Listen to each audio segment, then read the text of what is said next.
എങ്ങനെയാണ് ഇങ്ങനെ ചോദിക്കാൻ പറ്റുന്നതെന്ന് എനിക്ക് അറിയില്ല. ഒരെണ്ണം അങ്ങ് കഴിഞ്ഞ് അതിന്റെ ക്ഷീണം എന്ന് പറയുന്നത് പോലും മാറി തുടങ്ങിയിട്ടില്ല. അതിന് മുൻപ് അടുത്ത കുഞ്ഞ് എപ്പോഴാണ് എന്നുള്ള ചോദ്യം. പക്ഷേ പലരും പറയില്ലേ, അതായത് ഒരു സിസേറിയന്റെ വേദന അറിഞ്ഞു കഴിഞ്ഞാൽ അല്ലെങ്കിൽ ഒരു ഡെലിവറി കഴിയുമ്പോഴത്തേക്ക് എൻ്റെ പൊന്നെ ഞാൻ ഈ പരിപാടി നിർത്തുവാണ്, എനിക്കിനി പറ്റൂല ഇതിലൂടെ കടന്നു പോകാമെന്ന്.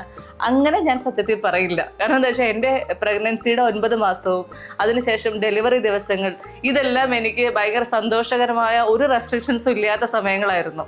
ഞാൻ എങ്ങനെയായിരുന്നോ അതിന് മുൻപുണ്ടായിരുന്നത് അതുപോലെ തന്നെ കൊണ്ടുപോയ സമയമായിരുന്നു. അപ്പം അതുകൊണ്ട് തന്നെ ആ കാരണങ്ങൾ കൊണ്ട് ഞാനിങ്ങനെ ഇനി ഞാൻ പ്രസവിക്കില്ല, എനിക്ക് പരിപാടി മതിയായി എന്ന് പറയുന്ന ആളല്ല.